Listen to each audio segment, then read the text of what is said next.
C'est parti.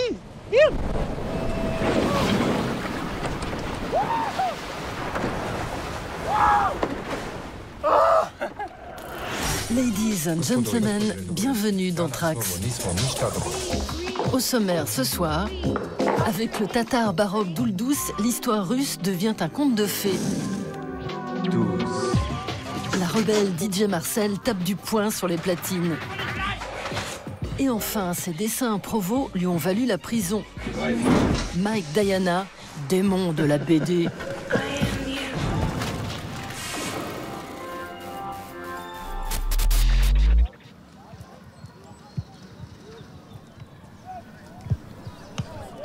À 27 ans, le véliplanchiste suisse Balz Müller s'est trouvé un nouveau joujou. Une voile gonflable pour faire mumuse avec sa planche. Et ça le rend tout chose. Il vole.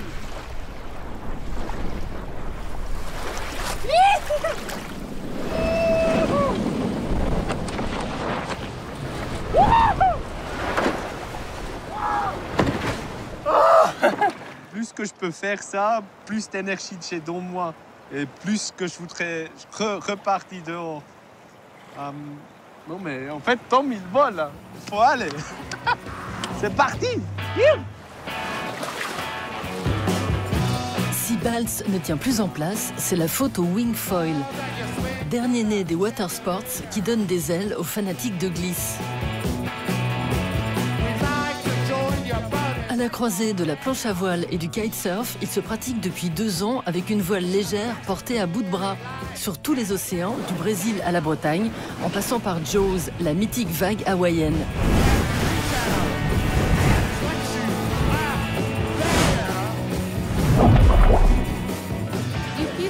On se sent comme un papillon sur l'eau. C'est la révolution. Quand on vole au-dessus de l'eau, on se sent tellement bien, tellement libre. Cerise sur le plan d'eau, un foil pour augmenter la vitesse de navigation et faire décoller la planche toujours plus haut.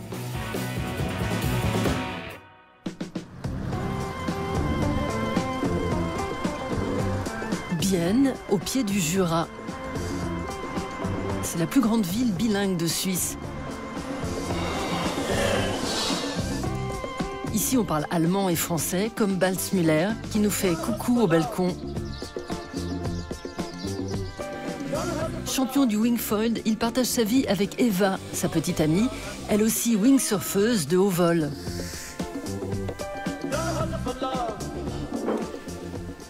Tous les matins, pour parfaire son équilibre, le couple monte sur les planches.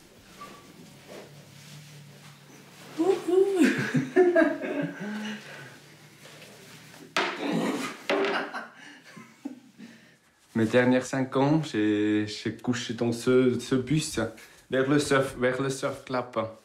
On est des wind nomades, on dit tout le temps.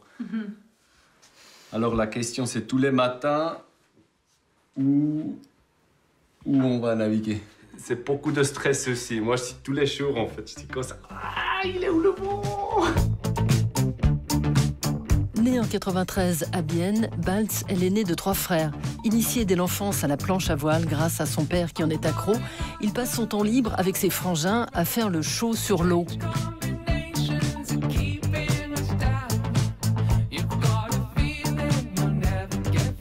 Toujours en quête de nouvelles acrobaties, le Suisse manie le wishbone comme personne. En 2014, il est le premier véliplanchiste à réussir un Shifty 720, une figure aérienne jusqu'alors réservée au snowboard. Pionnier en freestyle de la planche à voile avec foil, il est sacré champion du monde de la discipline en 2019 et est même l'inventeur du terme free foiling. L'année dernière, il devient le vainqueur de la première compétition mondiale de wing foil. En kite, tu as le kite qui est en l'air.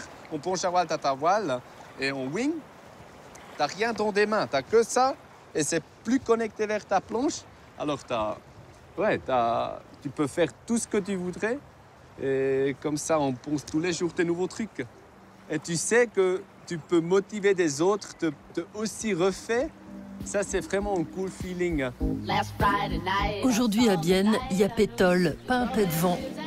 L'occasion pour le surfeur d'eau douce de retrouver ses frères dans la bicoque familiale. La salle de jeu, faite maison, est à l'étage.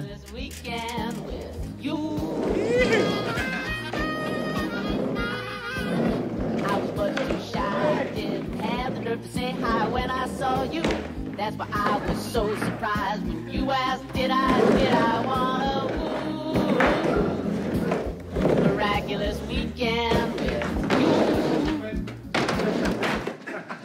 À l'adolescence, on mettait toujours la planche à voile.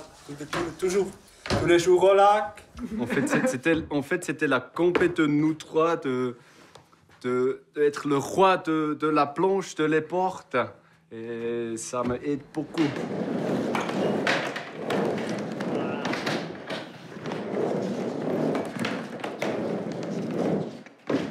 On pouvait pas jeter les planches parce que c'est comme un parc de monde. Ouais, avec tous les planches, t'as des mémories en fait. Ouais, Ce planche-là, ça c'était mon premier planche de windfoil. On construit des planches nous-mêmes et des ailes de wing nous-mêmes, comme celui-là. Alors on a beaucoup bricolé.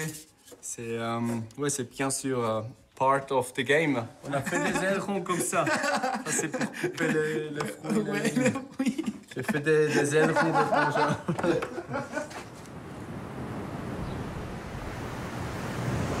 Ils se débrouillent bien, hein.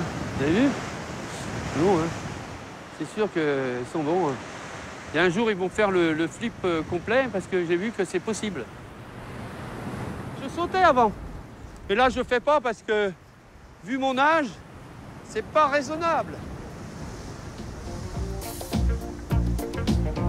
À 81 ans, Roland Lebaille a toujours le vent en poupe. Avec sa voile customisée, le Breton roule des patins à la plage depuis 4 décennies.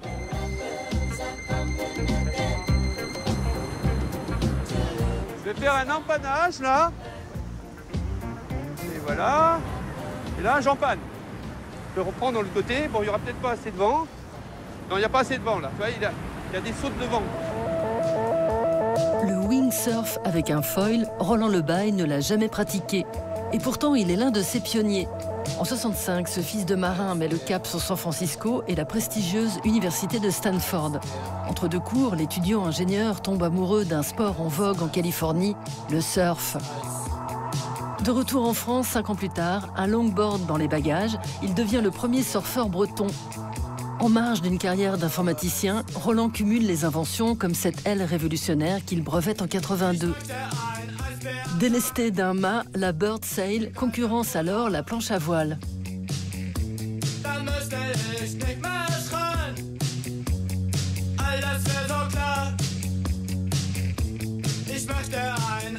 Ça avait le côté unique, quoi. Si vous voulez, je me suis même abîmé un peu la hanche gauche, parce que plus je sautais, plus on m'applaudissait, plus je sautais. J'étais pas comme les autres. J'avais même pas envie que les autres en fassent. J'étais égoïste. Hein. Carnac, au sud du Morbihan. Au lieu des menhirs et des goélands, la station balnéaire bretonne est la ville natale de Roland Lebaille. Informaticien toujours en activité, l'octogénaire y garde précieusement la planche de son Bird Sail. Comme c'est une planche qui est très étroite, parce qu'elle ne fait que... allez, ça fait combien 20 cm, même pas de largeur. On ne peut pas mettre les cale-pieds l'un à côté de l'autre comme on le met d'habitude. À l'époque, il n'y avait pas de foil. Donc il fallait de la puissance. Hein. Donc celle-là, elle est très puissante. Bird Sail parce que c'est une voile oiseau. En fait, c'est un peu, si vous voulez, comme si on attrapait un gros goéland par les pattes. Et puis le goéland avec ses ailes, ben, vous tire et un énorme goéland vous tire. Hein, ils savent faire hein, très bien.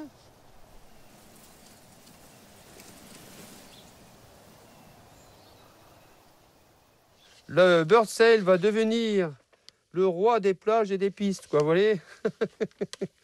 Ah, c'est amusant. Ce n'était pas le moment.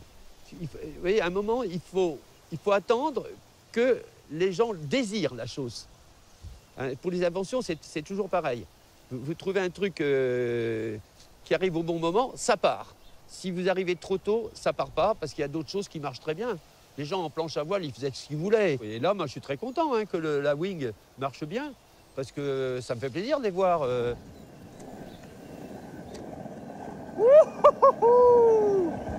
Ça fait du plaisir là, sur la route.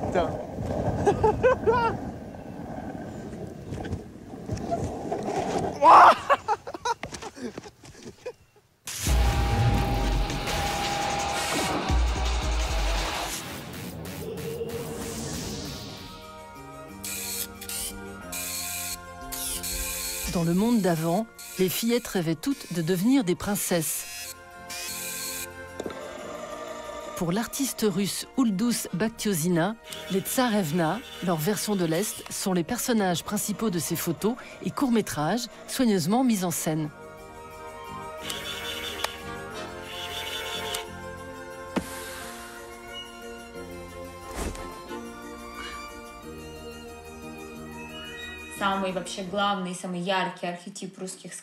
Dans les contes russes, le personnage le plus fort, le plus central, c'est la Tsarevna, la princesse.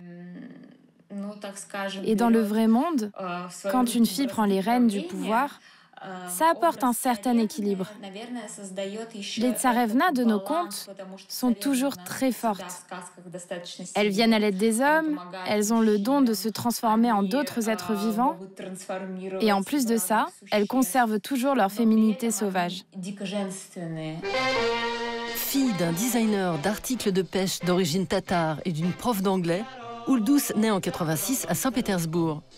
Passionnée de photographie, qu'elle étudie à la Central St. Martin's de Londres, après avoir fait Sciences Po en Russie, elle fait le buzz sur les réseaux sociaux en 2007 en se moquant des clichés sur les Russes.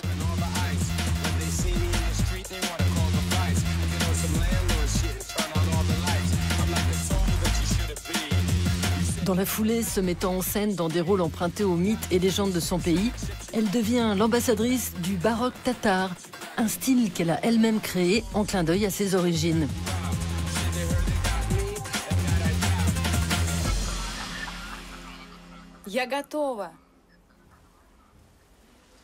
Sorti en 2020, son premier long métrage, Tsarevna Scaling, la fille du pêcheur, est un hommage à son papa.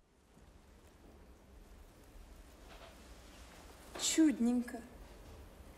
Теперь нужно установить принадлежность. Какая ты царевна? Лягушка, змея, лебедь. А можно лебедем? А то я змеи как-то не очень. J'ai grandi dans les années 90. La période était incertaine et ça pesait sur nos vies. Durant toute mon enfance, mes parents m'ont inculqué que le mot stabilité valait plus que tous les trésors du monde. Vouloir être artiste à cette époque, c'était forcément envisager d'avoir un métier instable. Mes parents n'arrêtaient pas de me le répéter. Ils me disaient qu'il fallait avoir un vrai métier ou une éducation qui permettait plein de débouchés. À ce moment-là, je me suis dit que j'allais tout faire pour être un jour président.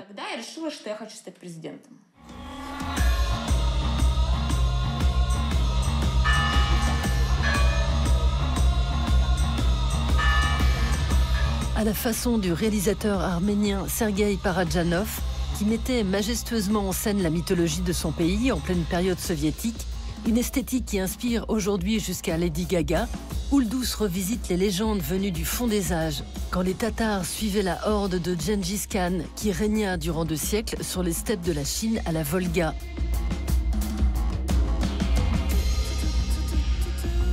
Sédentarisés au début du 19e siècle dans le sud de la Russie, ces turcophones sont déportés en masse par Staline en 1944. Uldus, qui participe à des TED et fut citée en 2014 par la BBC comme l'une des 100 femmes qui vont changer le monde, plonge aussi bien dans la mythologie que, comme ici, dans l'histoire soviétique, en présentant les protagonistes de la révolution russe comme les artistes d'un cirque.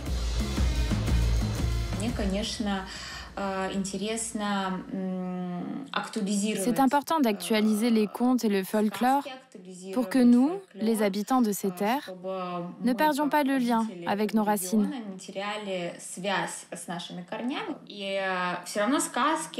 D'ailleurs, les contes ont toujours beaucoup évolué, surtout pendant la période soviétique, quand on en a fait des dessins animés pour les enfants. Ce qui ne change jamais, c'est que le roi est toujours un con.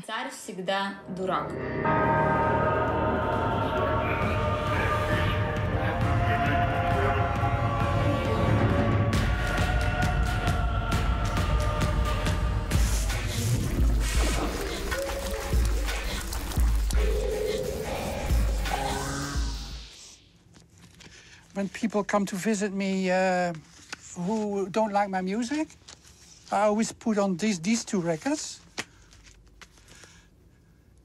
because there's nothing on there. So this is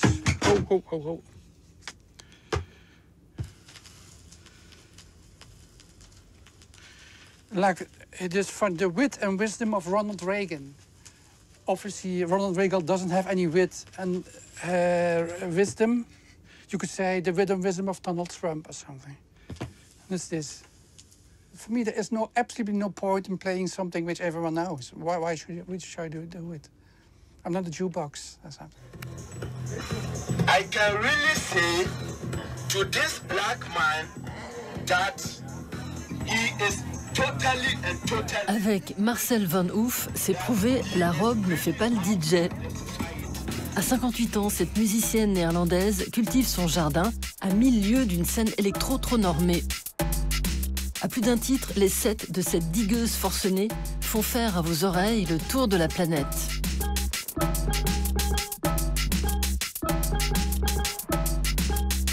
Armé de ses 3 platines, Marcel mixe ses vinyles comme on pétrit de la pâte à pain, avec amour.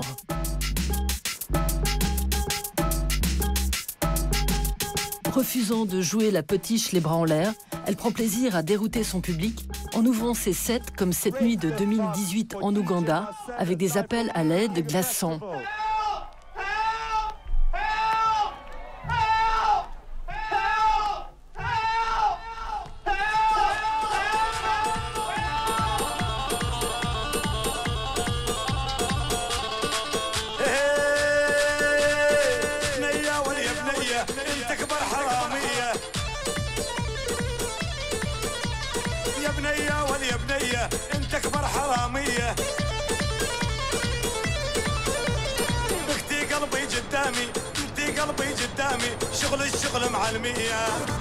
En avril dernier, c'est chez elle, bien à l'ouest d'Amsterdam, que la consoeur des Monty Python plus que de David Guetta nous reçoit. L'occasion de tailler un costard à cette culture DJ qui s'industrialise. You want to be famous, you want to earn a lot of money. You want to go on Instagram and take fake pictures of people shouting for you. I see this all the time. Ask all these people why are you all these cliche gestures and all these black. I mean, why is your music so boring? I happen to see like a shop here in Amsterdam, a record shop. They also have a DJ school. I saw what they are. I think everything was. It always made me vomit. How a DJ should be. It takes out all creativity. It creates clones of everyone. Marcel Van Hoof naît à Maastricht en 62. Sa mère est une femme au foyer, son père gérant d'un pub puis d'un magasin de spiritueux. Elle lui rend un discret hommage sur la couverture d'un de ses albums.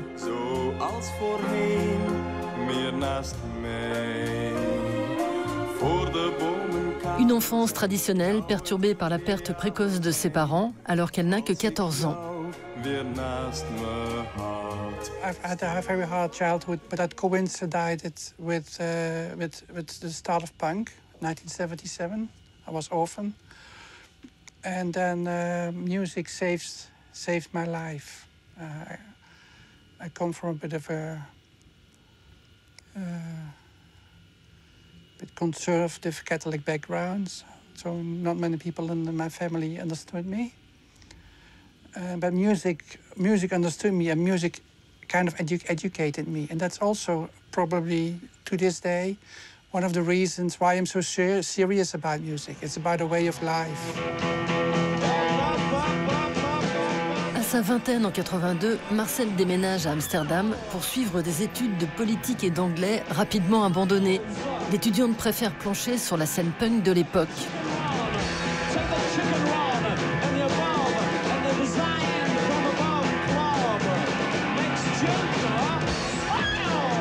En plus des Slits et des Buzzcocks, Marcel voue un culte à Mark E. Smith, l'incorrigible chanteur de The Fall, rencontré par Trax en 2005 et célèbre pour ses saillies sur l'industrie musicale.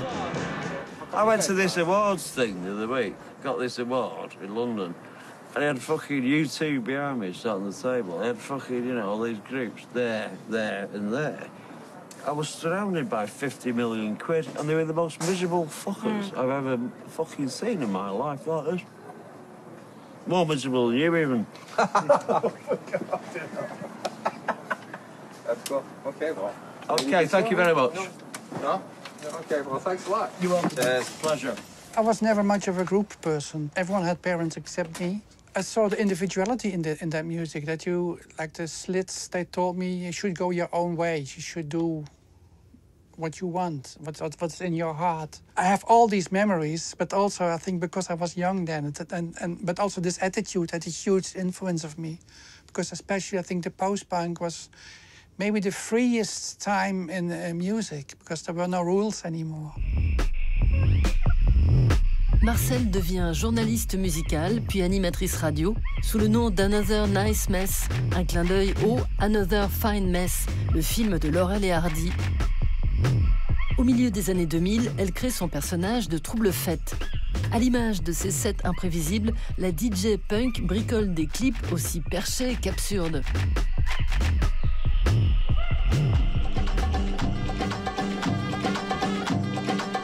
Au fil des années, Marcel Van Hoof enrichit sa caverne aux plus de 20 000 merveilles. Pour s'y perdre, suivez le guide. I don't have records alphabetically, just like style. This is all drum and bass. So this goes, I just file it somewhere. It's dance hall. It's magazine, post-punk. This is my own section. It's my own music. So these are all my own records. Like these are all similar. It's all my own music. I don't want to be liked, I want to be heard. And my experience is that people are often very enthusiastic or even euphoric because they see a woman doing this totally different than almost anyone else. If you compare music and DJing to other arts, because I think DJing music is an art, you're not asking a painter or whatever, or no, you're not saying to a painter, well, you can only use the color blue or something. Or why do you? It has to be. You have to. It has to be recognized what you see.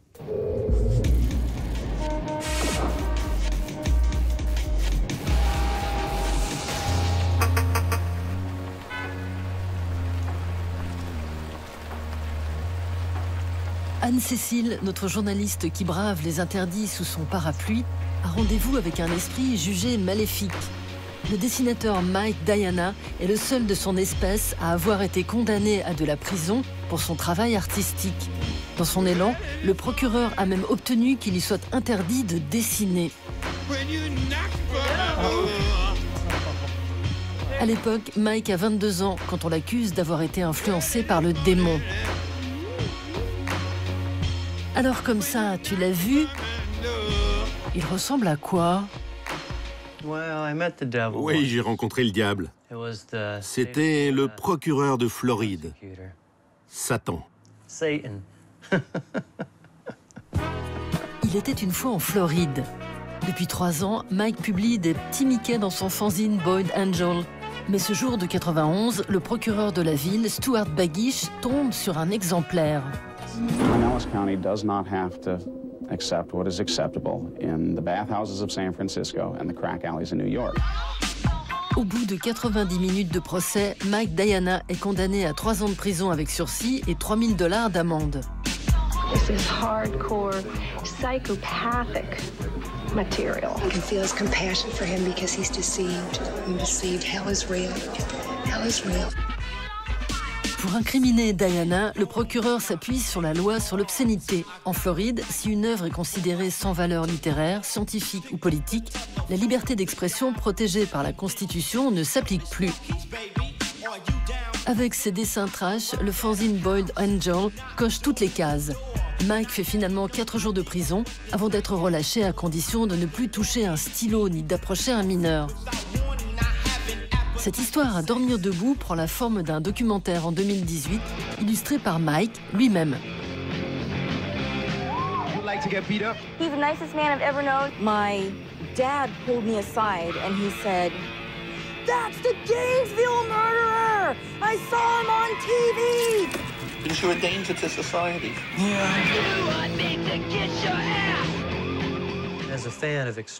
J'adore l'art extrême. Et à l'époque, je trouvais jamais assez d'histoires de bébés qui soient torturés ou tués.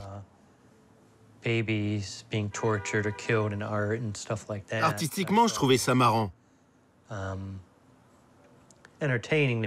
de tuer de vrais bébés, bien sûr.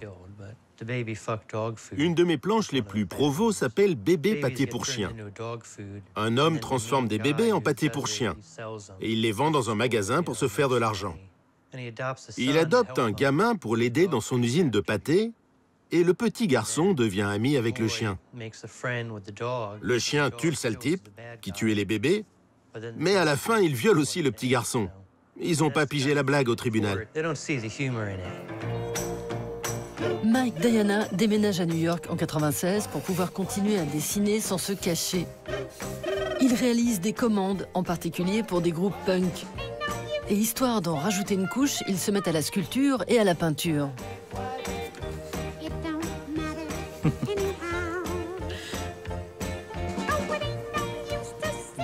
Cette borne à incendie ne produit que du lait. À l'école élémentaire, on devait ramasser des trucs sur une plage pour faire un collage.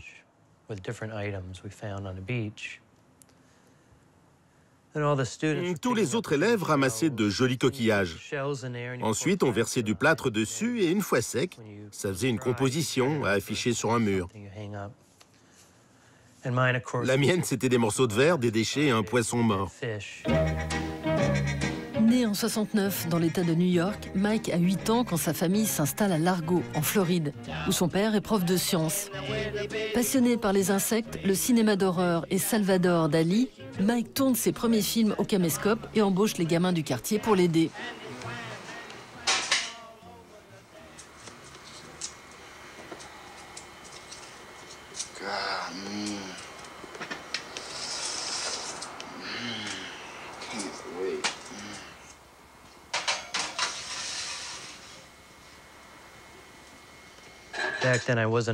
J'étais pas très doué comme réalisateur. Je criais sur les gamins et finalement les parents se sont mis à refuser que leurs enfants jouent dans mes films. Du coup, j'ai perdu mes acteurs.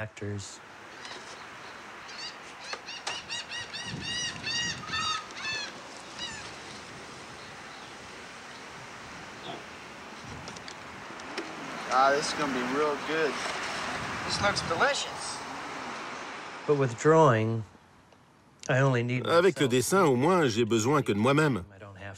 J'en fais quand je veux et je suis pas dépendant des autres. Mais j'ai pas d'acteur qui se plaint parce qu'il va être aspergé de sang. Je dessine les personnages et je les tue sur le papier. Les 8 numéros de Boiled Angel, qui s'écoulaient à quelques centaines d'exemplaires avant le procès, sont devenus cultes depuis. Plus de 20 ans après l'affaire, comme ici en novembre 2018, Mike Diana tient son stand au Festival des Arts Dessinés de Brooklyn avec sa collection de BD fracassées. Surtout depuis 2020, sa peine de prison est enfin prescrite. Il va pouvoir à nouveau retourner la Floride.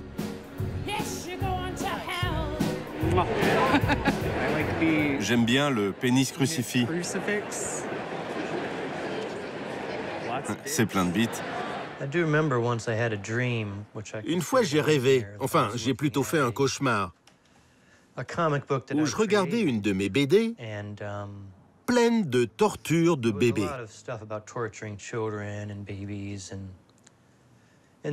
Dans le rêve, je me mettais en colère. Je sais plus pourquoi.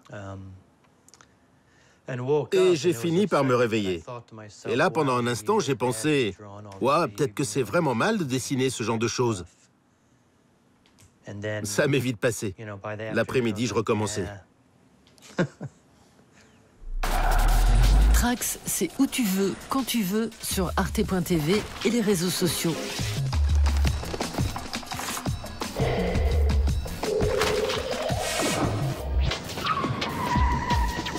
Voilà, go vite, génial.